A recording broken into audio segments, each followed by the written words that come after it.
회사에서 일 잘하고 꼼꼼하기로 소문난 지우씨. 그녀는 무슨 일이든 완벽하게 해내야 직성이 풀리는 완벽주의자였습니다. 주변 사람들은 늘 그녀를 신뢰했고 지우씨 역시 그 기대에 부응하려 끊임없이 노력했죠. 그런데 언제부턴가 지우씨는 사람들을 만나는 자리가 점점 두려워지기 시작했습니다. 친구들과 모인 자리에서 재밌는 이야기가 오갈 때도 지우씨는 선뜻 대화에 끼지 못했습니다. 내가 말을 잘못해서 사람들이 날 이상하게 보면 어쩌지? 재미없다고 생각하면 어떡하지?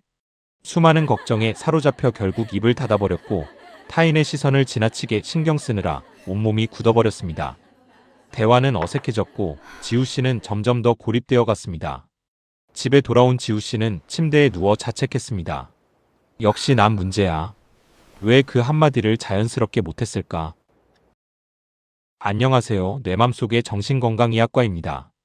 정신과 진료를 하다 보면 지우씨처럼 다른 사람에게 완벽한 모습만 보여야 한다는 생각 때문에 사회적 상황에서 불안을 겪는 분들을 만나게 됩니다.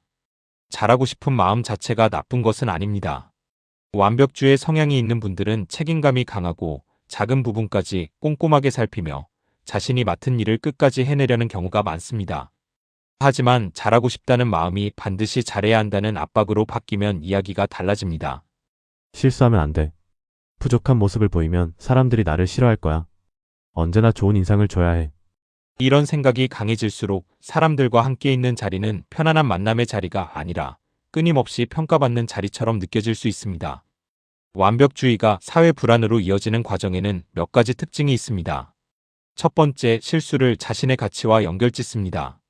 완벽주의 성향이 강한 분들은 작은 실수를 자신의 능력이나 가치와 연결하는 경우가 많습니다. 회의에서 잠시 말이 막히면 나는 능력이 부족하다라고 받아들입니다. 친구들과의 대화에서 분위기가 잠시 어색해지면 내가 재미없는 사람이라서 그렇다라고 해석합니다. 실수 하나가 자신의 전체를 평가하는 기준이 되는 것입니다. 이러면 실수를 피하기 위해 더 많은 준비를 하게 됩니다. 그런데 완벽하게 준비해야 한다는 압박이 커질수록 오히려 더 많은 긴장을 하게 되는 것이죠. 두 번째, 대화에 집중하기보다 상대방의 눈에 비친 자신의 모습을 더 많이 살핍니다. 완벽주의가 대인관계에서 나타나면 다른 사람에게 늘 좋은 모습만 보여주려는 태도로 이어질 수 있습니다. 이를 완벽주의적 자기제시라고 합니다. 자신의 약한 모습이나 실수를 감추고 다른 사람에게 빈틈없는 사람으로 보이려는 것입니다. 친구들과 이야기를 나누는 상황을 생각해 보겠습니다. 대화에 참여하고 싶지만 말하기 전에 이런 생각이 먼저 듭니다. 내가 재미없는 말을 하면 어떡하지? 괜히 말을 꺼냈다가 분위기가 어색해지면 어떡하지? 사람들이 나를 이상하게 생각하지 않을까? 그러다 보면 상대방의 이야기를 듣기보다 자신의 모습을 신경 쓰게 됩니다. 목소리가 떨리지는 않는지, 표정이 어색하지는 않은지, 상대방이 지루해하는 것은 아닌지 확인합니다. 이렇게 자기 자신을 지나치게 살피면 오히려 대화에 집중하기 어려워집니다. 자연스럽게 말하려고 애쓸수록 말이 더 막히고 표정도 굳을 수 있습니다. 세 번째, 피할수록 불안은 더 커집니다. 사회적 상황이 두려워서 회의에서 의견을 내지 않거나 발표를 피하고 모임에 가지 않는 경우가 생깁니다. 이런 행동을 하면 그 순간에는 마음이 조금 편해집니다. 하지만 그럴수록 같은 상황이 더 위험하고 두렵게 느껴집니다. 결국 높은 기준이 타인의 평가에 대한 두려움을 만들고 그 두려움이 자기 검열과 회피로 이어지며 회피가 다시 불안을 키우는 악순환이 반복됩니다. 그렇다면 이런 악순환에서 어떻게 벗어날 수 있을까요? 먼저 타인의 시선에서 자유로워지기. 완벽주의 성향이 강하면 사람들이 내 말과 행동을 모두 지켜보고 작은 실수까지 기억할 것처럼 느껴질 수 있습니다. 하지만 사실 다른 사람들은 우리가 생각하는 것만큼 우리의 작은 결점이나 실수에 크게 집중하지 않습니다. 다들 각자의 일과 고민에 더 신경 쓰느라 타인의 행동을 오래 기억하지 않는 경우가 많거든요. 지금 당장 주변 사람의 최근 실수를 하나 떠올려 보라고 해도 선뜻 생각나지 않는 경우가 많습니다. 다른 사람도 마찬가지입니다. 사람들이 이상하게 봤을 거야 라는 생각이 들 때는 그것이 실제 사실이라기보다 불안이 만들어낸 해석일 수 있다는 점을 떠올려 보시기 바랍니다. 두 번째, 편안한 환경부터 연습하기.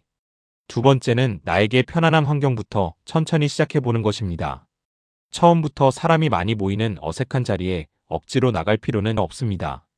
내가 가장 편하게 느끼는 가족이나 마음이 잘 맞는 오랜 친구와의 1대1 만남처럼 부담이 적은 자리부터 시작하는 것이 좋습니다.